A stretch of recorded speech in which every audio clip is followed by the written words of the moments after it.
Bom dia, irmãos. Saúde e paz a todos. Irmãos, pode se assentar?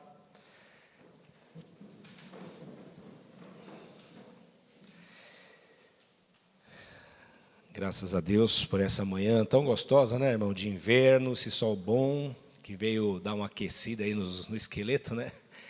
Esses dias tem sido frio e somos gratos a Deus porque temos esse privilégio, essa oportunidade de nos reunirmos e lembrarmos como os primeiros discípulos, todo domingo, primeiro dia da semana, os irmãos se reuniam para celebrar o dia da ressurreição, o dia do Senhor. Domingo era conhecido entre os primeiros discípulos como o dia do Senhor. E hoje continua sendo reconhecido entre nós como o dia do Senhor, o dia que o Senhor ressuscitou. E nós nos lembramos semanalmente, então, diariamente, mas todo domingo a gente se lembra disso. O Senhor ressuscitou e nos trouxe vida com a sua morte e ressurreição. Uma alegria ver nossos irmãos, Cidinha, né, que estava longe, sua mãe, seu irmão, todo mundo voltou para cá, para São Paulo. Ver irmãos que faz tempo que a gente não se encontra, né? Outros irmãos que... O Ailton, né, que tomou a vacina. Os irmãos vão tomando vacina, uns vão tendo uma reação mais ruim, né? Outros não sentem muita coisa.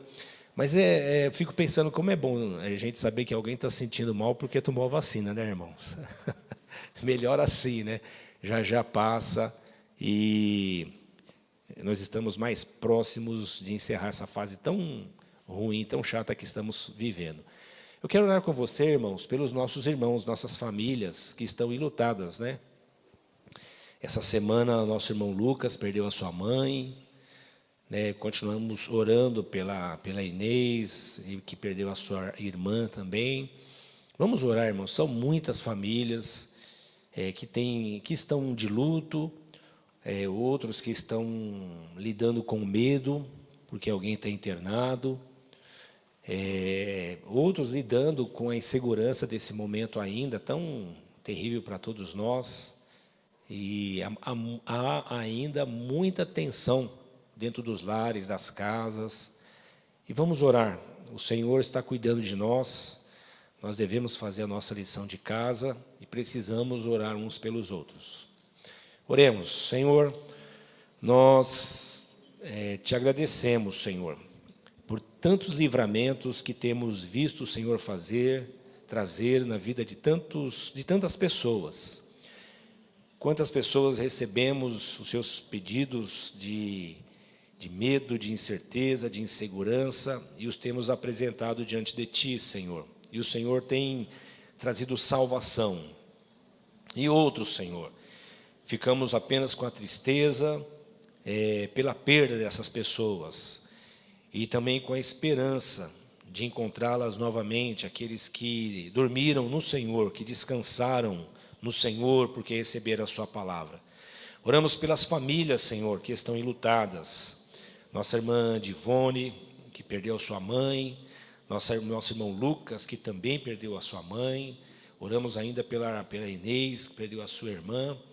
São tantas famílias, Senhor, que sofrem, Senhor, a ausência, sofrem a perda desses entes queridos. São dias que nós clamamos, Senhor, pelo Teu conforto, pelo Teu consolo, pela Sua presença. Seja sobre aqueles que perderam seus entes queridos, sejam sobre aqueles que estão tensos, ó Deus, inseguros, ainda sofrem, Senhor, essa pressão da insegurança, do medo, Senhor, que ainda que essa doença, essa enfermidade traz. Oramos para que o Senhor, na sua misericórdia, visite os lares, Senhor, que têm sido vítimas de todo tipo de violência nesse tempo de pandemia, de desentendimento, de desarmonia. Senhor, tenha misericórdia. Tenha misericórdia de nós, Senhor, e desperte em nossa mente, em cada um de nós, a sensibilidade para estar atento ao outro.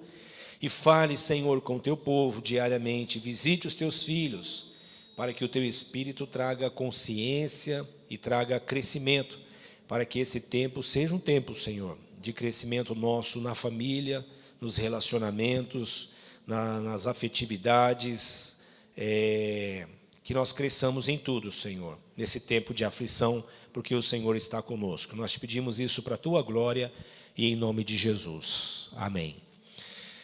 Nós seguimos falando sobre o tema Maranata. Maranata, uma palavra, o sentido dessa palavra é vem, Senhor, como uma expressão de ânsia, de expectativa, de desejo. Maranata, vem, Senhor. Nós não vemos a hora de que o nosso Senhor venha. E essa palavra, Maranata, na boca dos discípulos, era a saudação de um com o outro, reforçando a esperança, reforçando o ânimo. Não se desespere, o Senhor vem. Calma, o Senhor vem. O Senhor disse que viria e Ele vai voltar. Esse Maranata, nós entendemos como o retorno do rei. É o retorno do rei, do reino. O rei, nosso Senhor, porque Ele mesmo disse para os seus discípulos que Ele voltaria. Ele falou, eu vou para o meu Pai, mas vou deixar com vocês o outro Consolador, que é o Espírito Santo, e vou voltar. Os discípulos preocupados falaram, Senhor, quando que vai ser o sinal da sua vinda? Ele falou, olha, não se preocupa muito com isso não. Agora, se preocupe com uma coisa, vocês vão receber o Espírito Santo e vocês vão ter poder. Esse poder, irmãos, é capacitação de Deus para ser as minhas testemunhas. Testemunhas são aqueles que viram, que sentiram, que presenciaram. Quando alguém vê alguma coisa, quando alguém vivencia alguma coisa, ele pode dizer, eu vi, eu sou testemunha daquilo. E eu não vi o Senhor. Eu nunca vi Jesus de Nazaré. Mas Ele me disse que me daria autoridade, poder para eu ser testemunha. E o que é isso? Que poder é esse? É que esse Cristo agora se revela a mim. Mesmo depois de 2000 anos dele ter falado com seus discípulos, Ele se revela a mim como indivíduo. Fala comigo. Firma relacionamento comigo. Trata comigo no chão da vida, nas aflições da vida, nas dores da vida, nas alegrias e celebrações da vida.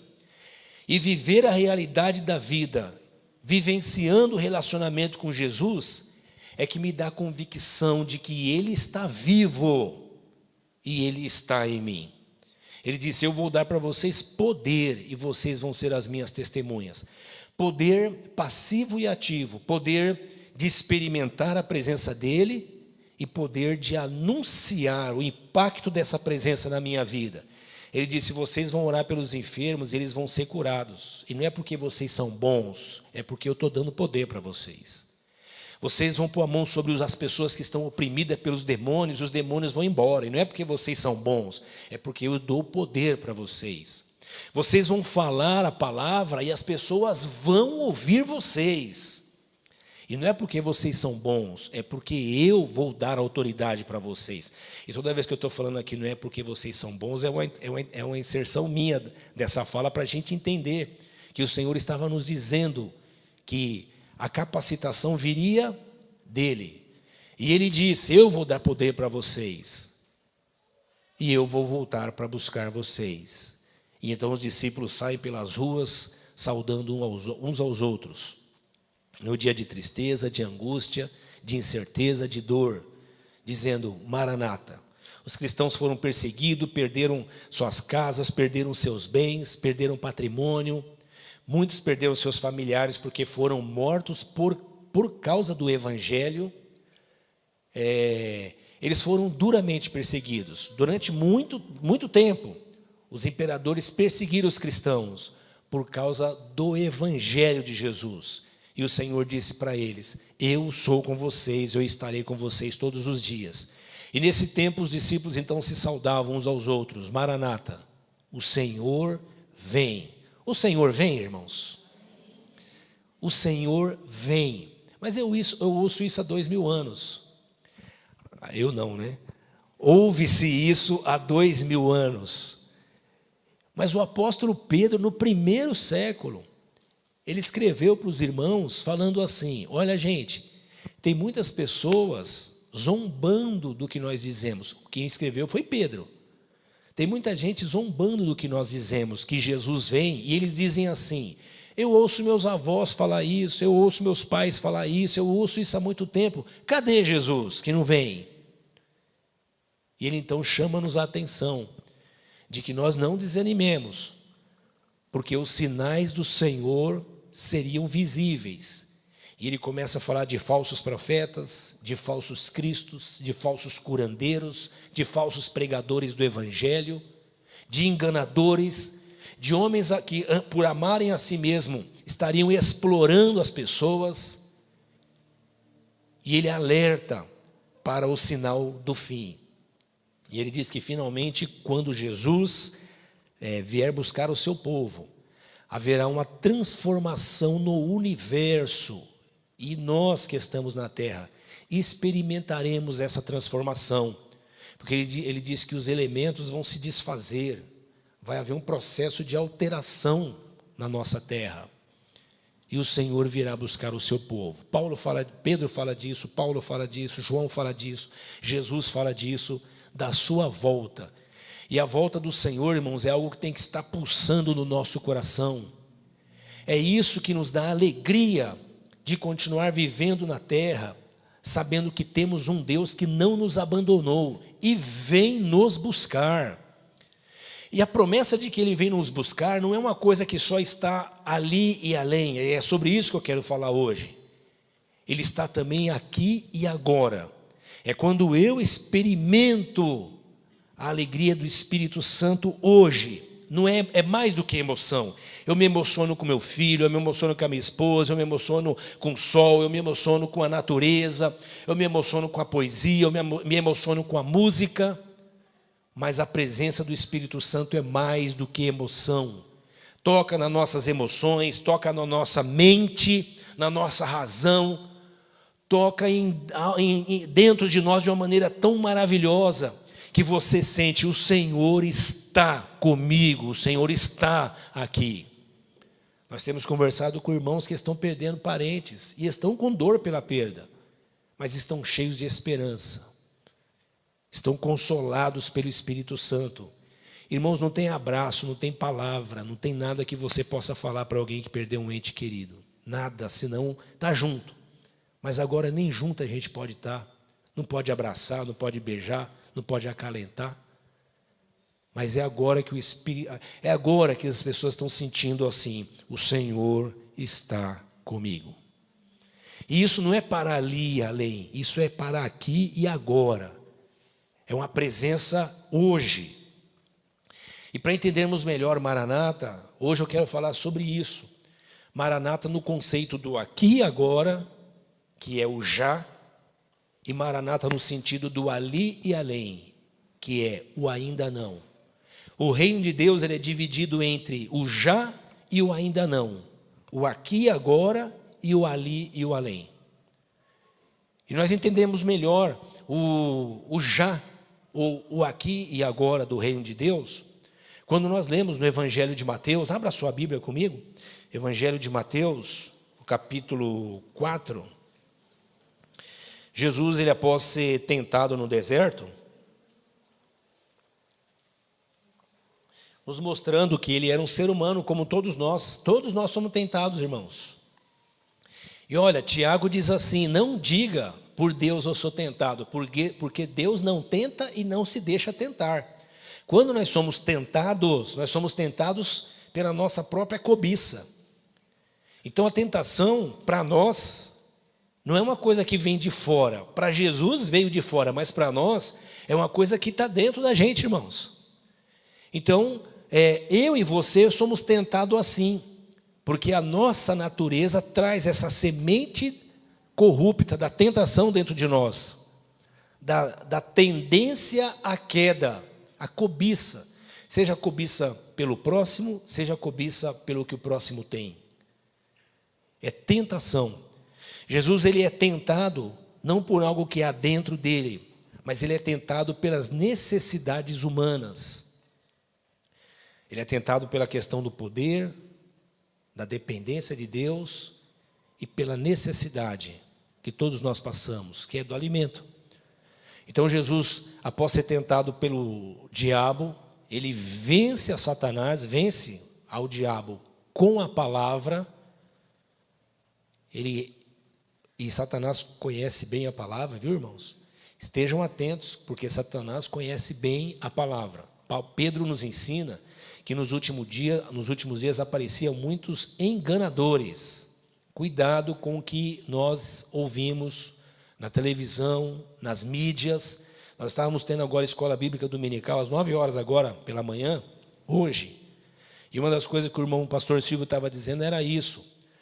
Como que tanta gente está falando de alguma coisa que eles chamam de evangelho, e quando você vai conferir na Bíblia, não tem nada a ver com o evangelho. Mas essas pessoas estão lá, nas mídias, dizendo, na televisão, no YouTube, em outros canais, dizendo que o que eles estão anunciando é o evangelho. E a irmã Divone estava compartilhando a experiência de alegria dela, de fazer discipulados, e que ela não dá conta de tanta gente que procura ela para ouvir o evangelho. Pessoas ligando e pedindo para ela, olha, eu quero fazer discipulado, e ela não tem mais agenda para atender a demanda de pessoas que estão querendo ouvir o evangelho. E quando ouvem, diz assim, ué, mas isso eu nunca ouvi? Por que nunca me disseram isso antes? Isso não confere com o que eu estou ouvindo na televisão, e não estou dizendo que todos os pregadores da televisão estão falando heresia, não estou dizendo isso não, mas claramente a maioria está ensinando outra coisa que não é as Escrituras, ou não são as Escrituras. Então há uma sede de Deus, e esse evangelho de Jesus Cristo, quando ele é anunciado, ele traz vida, porque o homem está cansado de religião, mas ele tem sede de Deus. E Jesus, então, ele começa, depois de ser tentado no deserto, ele assume o seu ministério e começa a pregar. Mas deixa eu ler para você o capítulo 4, a partir do versículo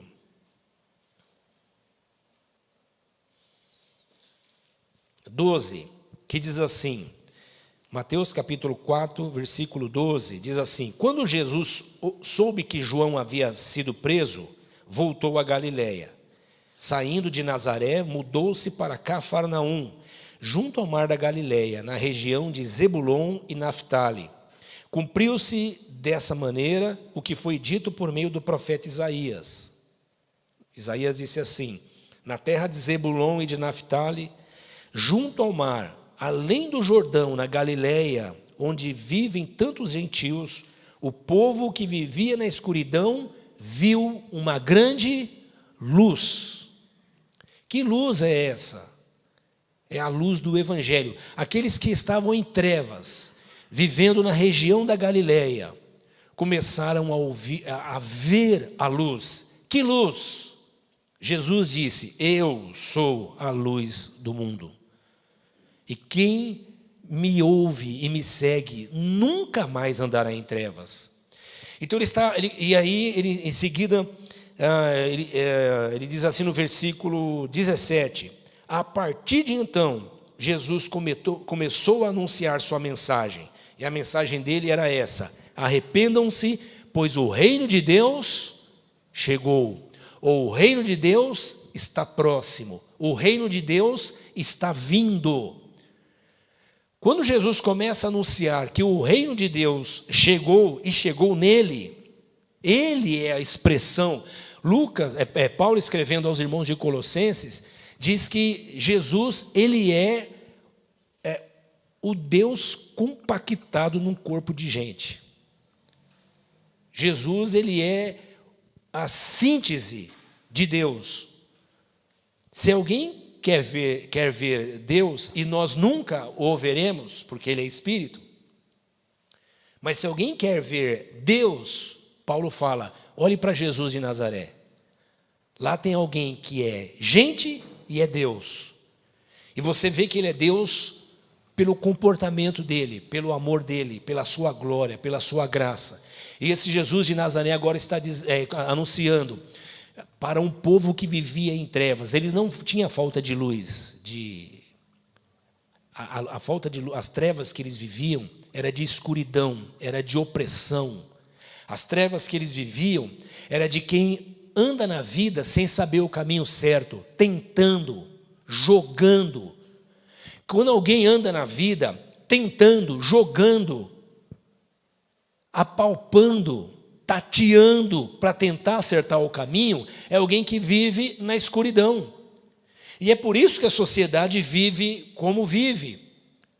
A violência, a injustiça, a maldade, a malignidade, a exploração em todos os âmbitos possíveis, irmãos.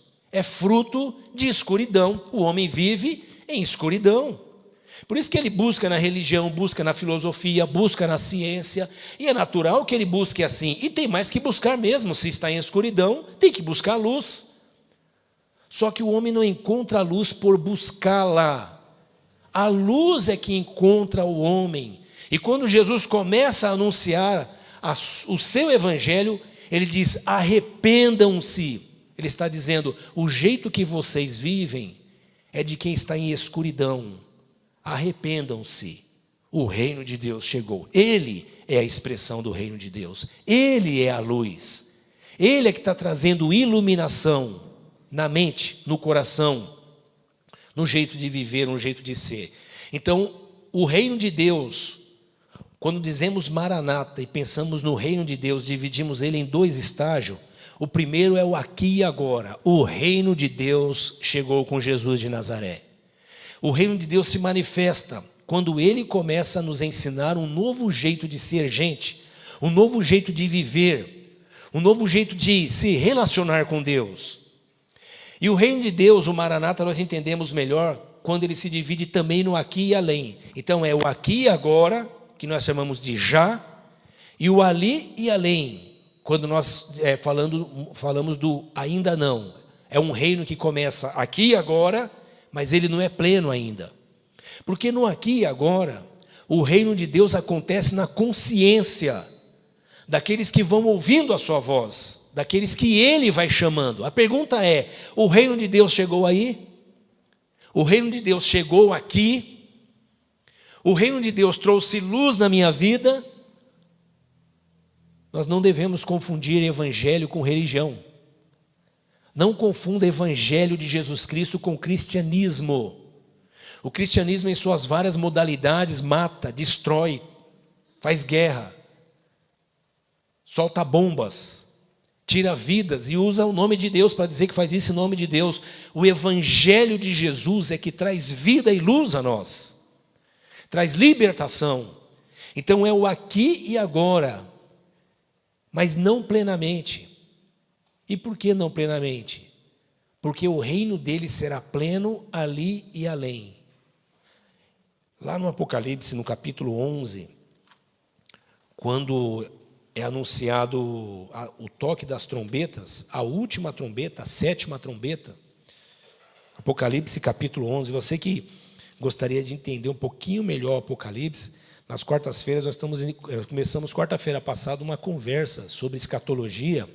Às quartas-feiras, 20 horas aqui na Comuna, entra lá no canal do YouTube e você vai participar do Comuna em Casa, que a gente faz toda quarta-feira, né? E nesse mês começamos a falar sobre escatologia. E é a partir da abordagem da escatologia inaugurada. Escatologia, o nome é difícil, mas é a doutrina das últimas coisas, né? É a doutrina dos últimos acontecimentos. Então é escatologia inaugurada, é a ideia de que o fim já começou. Irmãos, não aguardem o fim para amanhã, não espere que as últimas coisas ainda vão começar a acontecer, elas já começaram a acontecer a partir dos dias dos apóstolos. Os apóstolos ensinaram que eles estavam vivendo os últimos dias. Assim que Jesus ressuscitou e ascendeu ao céu, começaram os últimos dias, e nós estamos vivendo os últimos dias. Então, não fique pensando que você vai se preparar ainda para os últimos dias, porque o preparo já é esse. Jesus disse: eu vou dar poder para vocês. Amém? Apocalipse capítulo 11. Ouça o que o texto diz.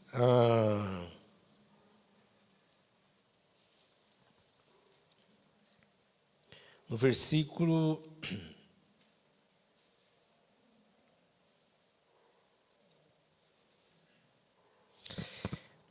Eu não vou ler por conta do nosso tempo, irmãos, mas no capítulo 11 fala das duas testemunhas, que essa semana, se der, eu quero sugerir para os irmãos quem seriam essas duas testemunhas. Mas no versículo 15 diz assim: o sétimo anjo tocou sua trombeta, e fortes vozes gritaram do céu: o reino do mundo se tornou do nosso Senhor e de seu Cristo. Ele reinará para todo sempre.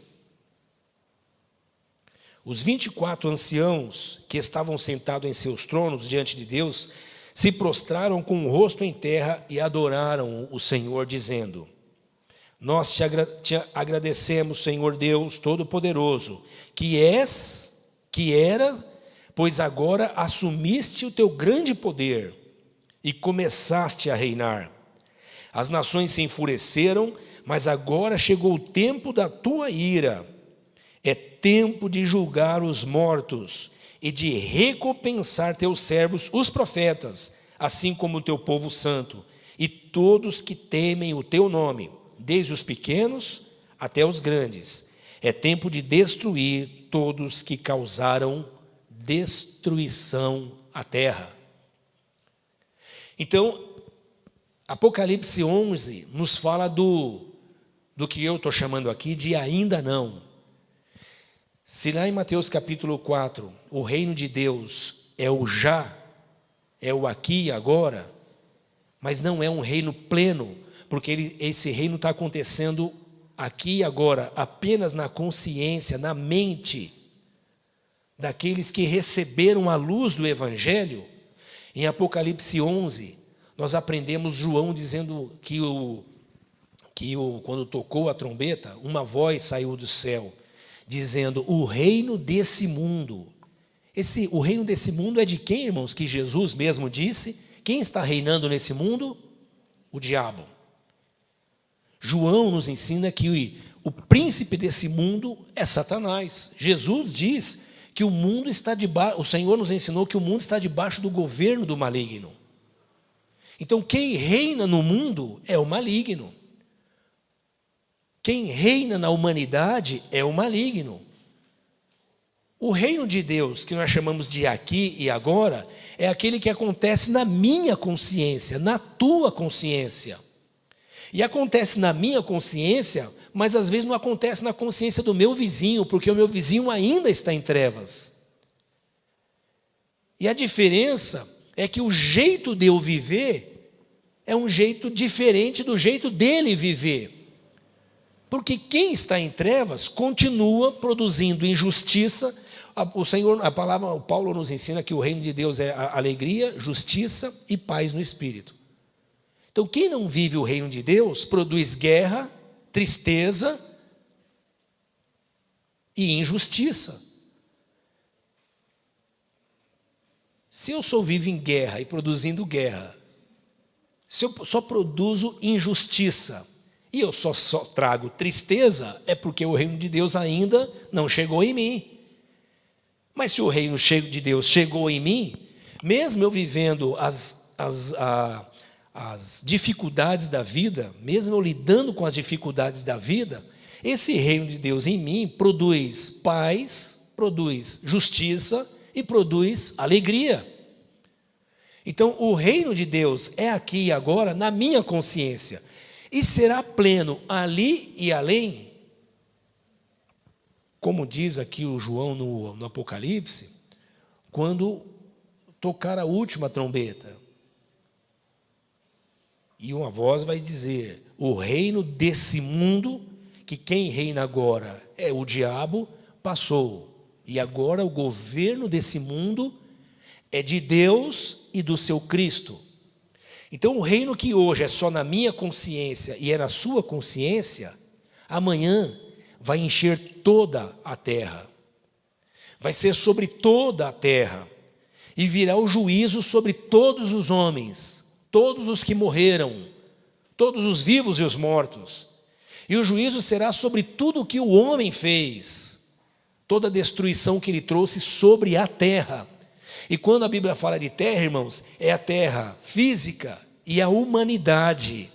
E todos serão julgados diante do Senhor. E o reino de Deus então será pleno. Então ele é aqui e agora. Nós dizemos Maranata, Jesus vem. Mas ele será ali e além. Quando ele vier, e não haverá mais tempo de arrependimento. Quando nós lemos o Evangelho de Jesus, irmãos, e o Jesus que está pendurado na cruz, lá está o Jesus Salvador. Mas quando você abre o livro do Apocalipse e lê o primeiro capítulo, o Jesus que aparece lá não é mais o Jesus Salvador, é o juiz. E o Jesus Salvador, que alguns veem ele rosinha, bonitinho, que é só amor, no Apocalipse, ele aparece como juiz. E não há mais tempo para arrependimento, só para julgamento. E é quando João diz no capítulo 11, o reino dele se estabeleceu. Agora as primeiras coisas são passadas. Não haverá mais morte, nem dor, nem pranto, nem injustiça, nem violência, porque agora o rei voltou e o rei vai reinar. E ele não vai reinar no céu, ele vai reinar na terra. Porque o Apocalipse diz que haverá um novo céu e uma nova terra. E o Deus do céu veio morar onde? Na terra. Onde haverá justiça e paz.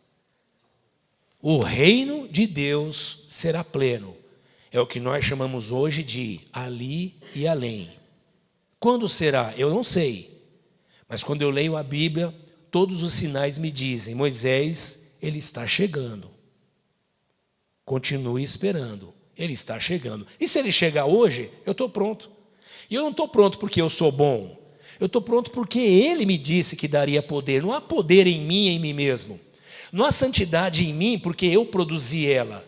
Não há bondade em mim porque eu produzi ela. E eu digo isso em mim e digo isso em relação a você também. É o que as Escrituras nos ensinam. Eu não estou pronto porque eu me preparei. Eu estou pronto porque ele está me preparando. Quando nós colocamos aqui a imagem da noiva e do noivo, que é a imagem de Jesus e a sua noiva, a palavra de Deus nos ensina, irmãos, Paulo nos ensina que quem prepara a noiva dele, usando a analogia de dois noivos, né? O noivo e a noiva, entre nós, os homens, o noivo se prepara aqui e a noiva lá, e eles nem se veem, não é assim? Dizem até que não é bom ver antes, né? Não sei se isso é verdade, mas não se vê. Mas nas Escrituras é o contrário. Quem está preparando a noiva é o noivo, entenda isso. A noiva é a igreja, e quem está preparando a noiva é o noivo. O noivo não será pego de surpresa. Quando há um casamento e a noiva entra, e o noivo cai o queixo, e fica emocionado e fala, meu Deus, ganhei na loteria. Quando isso acontece, é porque ele não sabe como a noiva está. Vai ser diferente com Jesus. Quando eu e você estivermos diante dele, não haverá novidade, porque foi ele que nos preparou. Então quando alguém diz assim, Jesus vem, e você diz, eu não sei se estou preparado, conheça a doutrina. Abra as Escrituras. Aprenda o Evangelho e você vai dizer, Maranata, vem mesmo, Senhor, porque quem está me preparando é o próprio noivo, é Ele que está me preparando. Mas você é imperfeito, isso mesmo. Mas você tem um monte de erro, isso mesmo. Mas você é um pecador, é isso, você entendeu, agora você entendeu. Ele veio salvar pecadores. E veio fazer, a palavra do Senhor nos diz que Ele nos tirou das trevas e nos transportou para o reino do amor do seu Filho. Ele nos fez povo seu e ovelha do seu pasto. Oh, glória a Deus. Vem Jesus, Maranata. Maranata, vem Jesus. Eu sei que os solteiros estão falando assim, calma, pastor. Que pressa é essa? E é assim mesmo, não tem problema. Os solteiros podem falar assim, tá bom? Mas há momentos que solteiros ou casados, ou viúvos, ou avós, ou apenas pais, está tão angustiado que diz, Maranata, Maranata, Maranata, Maranata. E quando alguém dizer para você Maranata, e outra pessoa falar, rapaz, não sei se você está preparado, eu quero te convidar, abra as Escrituras e aprenda o Maranata como o reino de Deus aqui e agora, e o ali e além. Aqui e agora, ele não é pleno, porque ele não está na humanidade, ele está só na consciência daqueles que receberam a luz do Evangelho e vivem o Evangelho, mas ele será pleno ali e além, quando Jesus estabeleceu o seu reino e trazer juízo sobre todos os homens, e todos estaremos diante dele. O reino de Deus é um reino de amigos. Antes de falar do amigo, deixa eu falar que o reino de Deus é um reino diferente dos reinos que eu e você conhecemos. Nós conhecemos democracia e autoritarismo, certo, Ailton? Democracia e autoritarismo, ou reino autoritário. Olha que interessante, o reino de Deus nós não conhecemos direito, não há modelo parecido na humanidade. Vou ficar por aqui, sem comentários. Não há modelos parecidos na humanidade. Então ele nem é democrático e nem é autoritário. Olha que interessante. Por que ele não é democrático? Porque a democracia, dentre os muitos objetivos da democracia, um deles é o aperfeiçoamento das instituições. Nós aqui no Brasil, enfim, vamos pular. Depois outro dia a gente volta para esse assunto. Mas democracia, dentre os benefícios que a democracia traz, um deles é o aperfeiçoamento das instituições. Mas o reino do rei, onde o Senhor do reino é o próprio Jesus, tem alguma coisa para ele aperfeiçoar? Ele é o Deus bom, justo e reto. O Deus que é bom, justo e reto é chamado de Deus perfeito, Deus santo. Santo é sinônimo de perfeito, por isso que eu e você não somos santos em nós mesmos, porque nós não somos perfeitos. O que nós recebemos é a santidade do Deus perfeito. Então, se tem alguma santidade em você e em mim, não é fruto do que eu e você fazemos, é fruto da graça dele em nós. Então, não dá nem para bater no peito e dizer, eu sou santo, irmão, você precisa ser santo igual a eu. Não dá nem para a gente falar isso. Porque se a santidade em mim, é ele que está me dando. Quando alguém olha para você e fala, eu vejo que você é uma santa mulher de Deus, um santo homem de Deus, você dê glória a Deus e diga para essa pessoa, olha, Deus é que está fazendo isso em mim. Mas esse Deus santo, reto e bom, ele é perfeito. Então não há nenhum aperfeiçoamento a ser feito no seu governo. E o que eu quero dizer com isso? O reino de Deus, a mensagem do reino de Deus não pode ser mudada.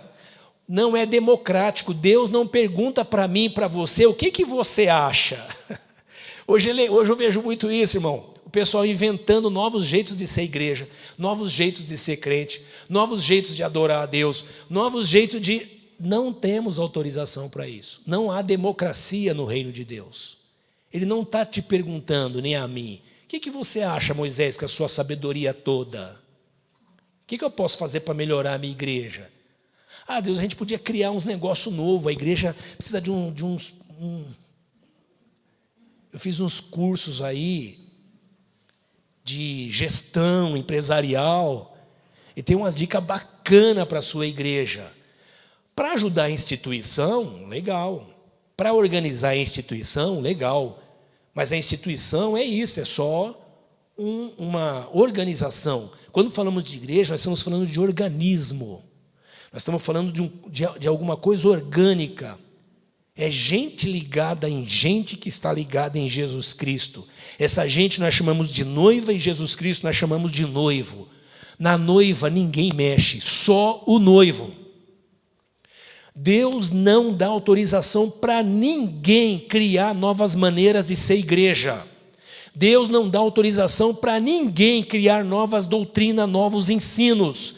E Ele nos ensina que quem faz isso é um apóstata, é um herege, é um anticristo, porque está indo contra o que o Cristo ensinou. Então, como que eu faço para saber o que é esse lance do reino de Deus? Eu abro as Escrituras e ouço Jesus de Nazaré. Você quer ouvir o pregador lá, quer ouvir o pregador aqui? Ouve também, mas abre a Bíblia e confere se o pregador lá e o pregador aqui está falando o que está escrito. Se o pregador lá, que eu digo, que é o das mídias, ou daqui está falando, não confere com o que está escrito, largue ele. Isso mesmo, largue. Para de ouvi-lo e ouça as Escrituras. O Senhor Jesus disse assim: as minhas ovelhas ouvem a minha voz e me conhecem e me seguem. O evangelho é tão simples, irmãos, que o profeta disse que até os loucos iam acertar o caminho. Você está entendendo o que é isso? Nós celebramos a Deus pela ciência, nós celebramos a Deus pela razão, nós celebramos a Deus pelas coisas boas que o iluminismo nos trouxe, mas nós celebramos de maneira extraordinária esse Deus pela revelação, que vai além do que eu e você podemos apalpar e tocar. Amém, irmãos? Então o reino de Deus não é democrático, ok? Você na sua intimidade lá pode orar a Deus e falar com Deus e brigar com Deus e espernear e esmurrar o chão e falar que não concorda e querer chutar, pode fazer tudo isso. Ele é teu pai e ele vai entender e vai tratar você. Mas isso não muda nada no reino, porque o reino de Deus não é democrático. A outra coisa que o reino de Deus não é autoritário. Porque o autoritarismo pressupõe a anulação do indivíduo. É eu anular o indivíduo. Mas eu tenho direito. Aqui não. Aqui que eu digo no autoritarismo, né? Aqui quem manda sou eu. Cala a boca, senão eu mando prender, mando matar, jogo na cova do leão, ou jogo na cadeia, ou eu persigo, mas autoritarismo é isso. E nós temos vários exemplos no mundo hoje, no século 21, de autoritarismo, onde o ser humano é nada. Todos os seus direitos são cancelados. E vem uma imposição. Isso é autoritarismo. E o rei do reino não é autoritário. Olha que interessante. Mas também nós não temos um modelo que a gente possa representar entre os homens. Embora ele não seja autoritário, ele também não é democrático. E mesmo ele não sendo autoritário, ele diz que não sou eu que escolho ele, mas é ele que me escolhe. Aí eu penso assim, se é ele que me escolhe, como não é autoritário? Eu não estou tendo a oportunidade de escolher ele, é ele que está me escolhendo, porque ele disse assim, não foi vocês que escolheram a mim, mas eu que escolhi vocês. Não é isso que o Senhor Jesus ensina? Ou não? É isso que ele diz, né? Não foi vocês que me escolheram, mas eu que escolhi vocês. No Salmo 100, o salmista diz assim, foi ele que nos fez povo seu e ovelha do seu pasto. Então você diz, então como é que é isso? É assim, o amor dele nos alcança e nós não resistimos a esse amor. Nós estamos em trevas, andando no nosso jeito de viver, e como nós lemos lá no Mateus, uma luz salta aos nossos olhos, e essa luz nos constrange, mostra quem nós somos, e mostra como Ele é bom, e eu não resisto a esse chamado dEle em minha vida. Deixa eu ler com você o texto de Efésios, capítulo 1. Quando eu e você estamos seguindo Jesus, não é para eu e você sairmos apontando os outros e criticando os outros, porque eles não seguem Jesus como eu e você seguimos. Nós somos chamados para falar para eles que o Jesus que nós seguimos é maravilhoso e que tem nos trazido luz. E eu e você darmos testemunhos a ponto deles também desejarem esse mesmo Jesus e anunciarmos esse Jesus, esse Salvador. E por que é assim? Porque se o evangelho alcançou você, não é porque você quis, porque você concluiu isso, é porque o amor de Deus te constrangeu. Sabe o que é constrangimento? É quando a gente fica sem graça. Hoje eu vi alguém falando disso, né? Acho que foi o Silvio que falou isso na escola bíblica. Ele falou assim, quando a gente recebe alguma coisa de alguém, que é aquela coisa totalmente de graça, e que você precisava muito, você fica até sem graça, né? Você já teve essa experiência? Você precisa muito. Aí alguém vem e te dá, tó. Aí você fala, mas não é assim? Você fica constrangido. Junto com isso vem agradecimento. Você fala, meu, esse cara é gente boa, essa pessoa é gente boa, me ajudou. O amor de Deus nos constrange. É aquela voz que entra na minha mente, no meu coração, e eu não resisto, eu me rendo a Ele. Nós não vemos isso no reino dos homens, mas não é autoritarismo. Ele te constrange e você se entrega a Ele. O apóstolo Paulo era um perseguidor da igreja. O apóstolo Paulo, irmãos, ele estava junto com aqueles que matavam os cristãos. Mas quando Jesus fala com ele, diz assim, Saulo, por que você está me perseguindo? Na hora, a mente dele abre. Os olhos deles abrem, os olhos do entendimento dele abrem. E na hora, ele usa um termo, Kyrios, e diz assim, Senhor, quem é você? Olha que maravilhoso. Quando eu e você nos encontramos com Jesus, nós ficamos apaixonados por Ele. Não é pela religião, não é pelo pastor, não é pelo nome da igreja, é por Jesus Cristo. E então agora nós queremos viver para Ele. Nós nos rendemos aos pés do Senhor. Você é apaixonado por Jesus, irmão? Você já viu alguém apaixonado? O olhinho brilha. A pessoa só fala né? Você já viu um homem e uma mulher apaixonado? Está toda hora pensando na paixão, né? O discípulo de Jesus é assim também, irmãos. Você fala com um crente, 5 minutos de conversa, daqui a pouco, quem pinta na roda? Jesus.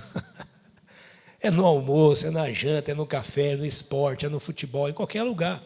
E não é porque ele é fanático, é porque ele é apaixonado. E não é aquele chato que fala de Jesus como religião. É aquele que fala de Jesus como amigo, como parceiro, como salvador, como companheiro. Olha o que o texto de Efésios diz no capítulo 1, no versículo 4. Só para você entender que esse amor é que te alcançou. Você tem fé em Jesus? Olha que coisa, se você tem fé, essa fé nem tua é, foi Ele que te deu. Olha que bacana.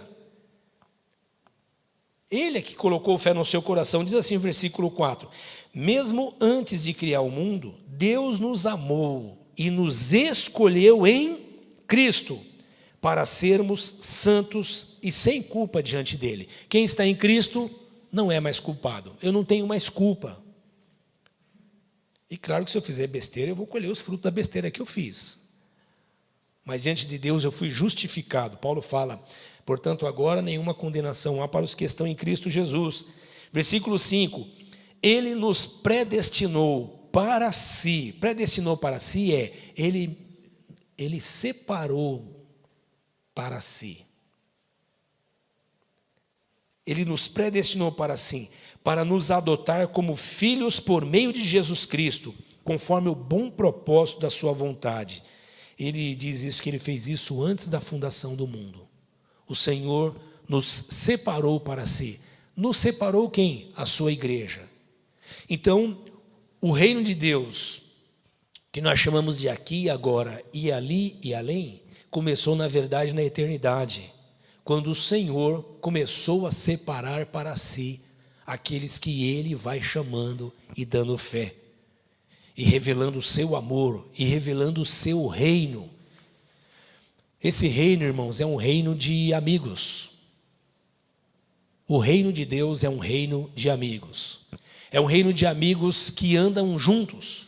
Por isso que na comunidade da fé nós aprendemos que nós não andamos sozinhos.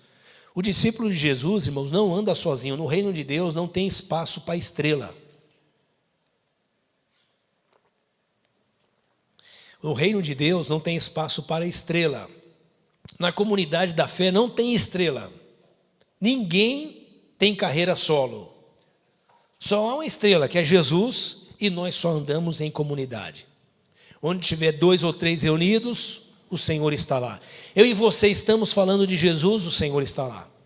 Nós nos reunimos no nome dele, o Senhor está lá. Está estabelecido a igreja. Nós vivemos em comunidade, é um reino de amigos.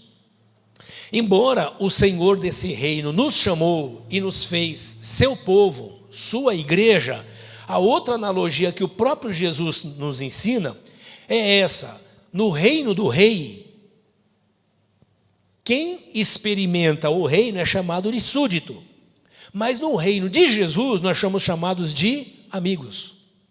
Ele diz assim: eu não chamo mais vocês de servo, porque o servo não sabe o que o seu senhor faz, mas eu tenho repartido com vocês o que eu vou fazer. Então, a partir de agora, vocês são meus amigos. Então, o reino de Deus é um reino de amigos.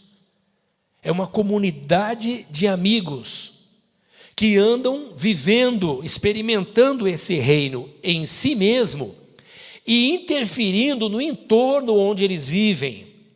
O reino de Deus, que é um reino de amigos, ele afeta a minha maneira de viver o aqui e agora, de ser aqui e agora, e afeta as pessoas e o entorno na onde eu estou. Onde eu viver, onde você viver, se o reino de Deus chegou em você, isso vai afetar as pessoas que estão ao seu redor. A luz do Evangelho não é minha nem tua, é do Evangelho, e ela chegou em você. Jesus fala: não se pode pegar uma lamparina e colocar debaixo da cama. Onde você põe a lamparina? Você põe num lugar alto. Por quê? Porque a lamparina é assim: quanto mais alto você colocar, mais luz ela vai alcançar, mais pessoas ela vai alcançar. E esse colocar alto é eu e você não nos escondermos. Deixa a luz do Evangelho que há em você alcançar as pessoas que estão ao seu redor. Fale do Evangelho, viva o Evangelho, compartilhe o Evangelho. Quando alguém falar assim: já vem o crente, eu não gosto de crente, você fala: eu também tenho uns crentes que eu não gosto, inclusive do diabo, que é crente faixa preta. A Bíblia diz que ele é tão crente que quando ele ouve a palavra, o nome de Deus, ele estremece. A diferença entre ele e nós é que ele não obedece, e nós obedecemos o Evangelho. O reino de Deus chegou. E esse reino é aqui e agora, mas também é ali e além. E esse reino que é aqui e agora, ele muda a minha natureza, ele muda a minha maneira de viver na vida e na sociedade. O reino de Deus enche o coração do jovem de esperança, do velho, do adulto. O reino de Deus é aquele que faz brotar em nosso coração amor e desejo de justiça. Os amigos do reino não cruzam o braço diante da injustiça. Os amigos do reino, não cruzam o braço diante da maldade. Os amigos do reino, não cruzam o braço diante da impunidade. Os amigos do reino, do rei, manifestam o reino onde eles estão e em todo o tempo. E a esperança deles é clara. Eles sabem que a justiça do reino não vem dos homens, porque o governo dos homens é um governo político. Só o governo do rei e do reino, na nossa consciência, é um governo de justiça, paz e alegria no Espírito. Isso nos ensina, e eu encerro com isso, que os amigos do reino sabem, ouçam isso aqui, irmãos, é a doutrina que nos ensina. Os amigos do reino entendem que o reino de Deus não virá pela política dos homens. Não pensem que o mundo vai mudar e vai virar reino de Deus por conta de políticos evangélicos. A palavra evangélico traz o sentido daquele que é do Evangelho. Mas esse nome se perdeu tanto que há muitas pessoas que se dizem políticos e evangélicos que é vergonhoso. Não porque nós somos bons, mas porque o comportamento deles não confere com o que as Escrituras ensinam. É no mínimo de injustiça.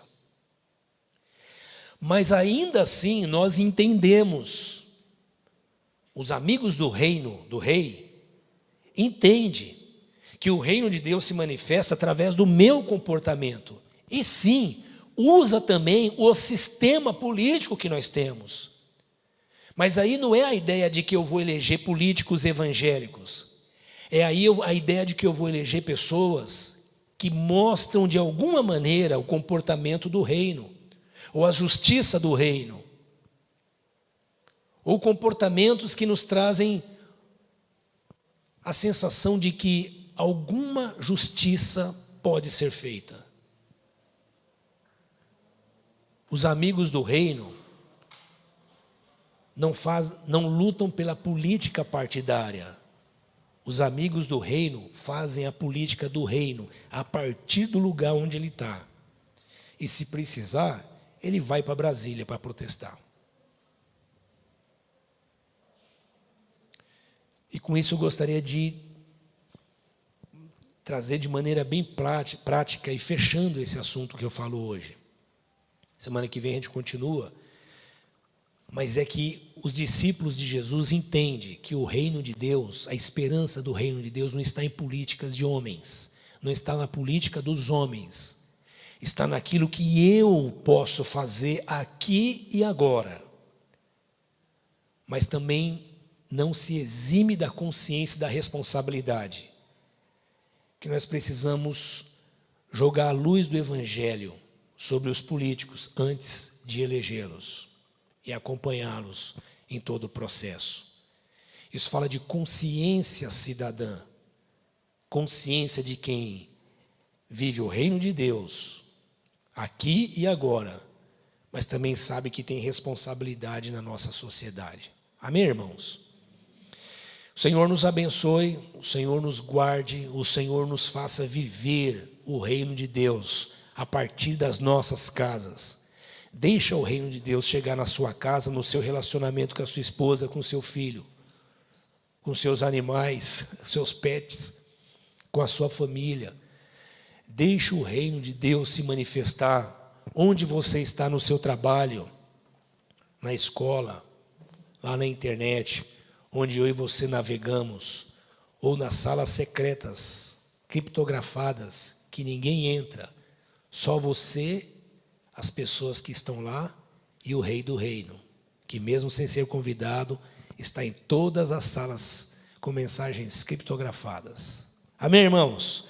O reino de Deus chegou. Maranata, Maranata, vem, Senhor. Vem, Senhor, vem porque nós estamos prontos. E prontos por quê? Porque já recebemos o reino. O reino de Deus está em nós. Eu quero orar com você. O Senhor te conduza para uma semana de paz, o Senhor te conduza para uma semana de renovo espiritual, de fortalecimento. Eu quero te incentivar, participe dos grupos de comunhão, participe dos pequenos grupos. Vamos orar? Vamos agradecer ao Senhor. Você quer louvar o Senhor? Vamos fazer mais um louvor ao nosso Deus? Vamos orar antes? Dá, Ailton? Dá para fazer mais um louvor? Ayrton, nossa turma aqui, vamos explorar esse pessoal, né, irmão? A gente só ouve eles uma vez por semana, vamos explorar esse pessoal aí. Glória a Deus. Vamos colocar aí pé, irmãos, vamos orar. Glória a Deus. Maranata, vem, Senhor. Muito bom. O Jonas, vamos orar pelo Jonas. Não melhorou ainda, Branco? Vamos orar pelo Jonas. Vamos orar pela irmã Rose, a sogra do Branco. A Rose melhorou um pouco, né? Oração pela Gislene, que é a irmã da Gilmara. E vamos orar também pelos aniversariantes. Dia 11, o Dudeira, irmãos. A Duda está ali na porta fazendo aniversário. Antes de você ir embora, passa lá. Não precisa beijar ele, mas deixa lá a sua... Só isso, só o seu olhar. O Sandoval faz aniversário dia 13. Deus te abençoe, Sandoval. A Selma, nossa irmã Selma, lá de Santo André, faz aniversário dia 14. O Vini, ô Vini, quantos anos, Vini? 26. Faz dia 14 também. Que bênção, que alegria ter o Vini aqui. A nossa irmã Maria do Carmo Braga faz dia 16, e a Jeane faz aniversário dia 17. Vamos orar pelos aniversariantes, vamos apresentar os pedidos de oração, vamos declarar a bênção do Senhor sobre todos nós, né? Uma semana cheia de graça do Senhor, e vamos encerrar essa reunião celebrando e adorando o nosso Deus. Pai, nós somos gratos a Ti, porque o Senhor é bom e tem cuidado de nós. Obrigado, Senhor, porque o Teu reino nos alcançou e tem aberto nossa mente, nos ajudado a absorver a verdade que nos liberta, que nos mostra quem nós somos e como precisamos de um Salvador. Senhor, nos ensine a nos submeter ao Teu reino, Senhor, e ouvir a Tua voz e seguir os Teus passos. Obrigado pela obra que o Senhor tem realizado em nós, Senhor, obra de transformação. Obrigado, Senhor, por nos chamar para compartilharmos essa transformação com os que estão ao nosso redor. Obrigado, Senhor, porque o Senhor está nos preparando, e isso nos dá alegria, nos traz segurança, nos traz serenidade. Obrigado, Senhor, porque o Senhor está conosco e nos conduzindo na vida e nos mostrando o caminho. Nós Te louvamos, ó Pai, pelos aniversariantes dessa semana, nossos irmãos o Duda, o Sandoval, a Selma, o Vinícius, a Maria do Carmo, a Giane. Senhor, visite esses irmãos, obrigado pela vida deles, dê a eles saúde, dê a eles alegria, que eles celebrem com as suas famílias, que eles louvem o Teu nome, que eles sejam gratos, ó Deus, por mais um ano de vida que o Senhor lhes tem dado. Dê a eles paz, Senhor, e vida longa. Oramos, ó Deus, pelo Jonas, que precisa da sua visitação. Visite o Jonas, Senhor. Põe as Tuas mãos sobre ele. Traga saúde sobre essa criança, Senhor. Visite a Gislene, que necessita do Teu favor, da Sua misericórdia. Visite o pai da Gilmara, Senhor. Visite nossos irmãos que estão nesse momento necessitando do Seu milagre, do Seu favor, da Sua visitação. Complete a Sua obra na vida da Rose, Senhor, restaurando a saúde dela. Meu Deus, visite os nossos irmãos que estão enfermos. É a Tua palavra que nos ensina para orar uns pelos outros, porque os nossos irmãos serão curados. Então nós oramos em nome de Jesus, repreendendo a doença, a enfermidade, declarando a Sua palavra de cura, de milagre, para a glória do Teu nome, Senhor, para o bem dos nossos irmãos, para a nossa alegria. Nós pedimos isso em nome do Teu santo Filho Jesus. Nos despeça em paz, nos leve, Senhor, para uma semana de missão, de realização, de renovo, de portas abertas, de provisão Sua sobre a vida do Teu filho e da sua filha. Traga alegria no coração desse irmão e dessa irmã que está angustiado pelas necessidades, pela aflição. Traga alegria, traga suprimento, Senhor. Faz um milagre na vida do Teu povo. Abençoe a nossa nação nesses dias de adversidade. Nos dê uma semana de paz. Nós pedimos isso para a Tua glória e em nome de Jesus. Amém. Maranata.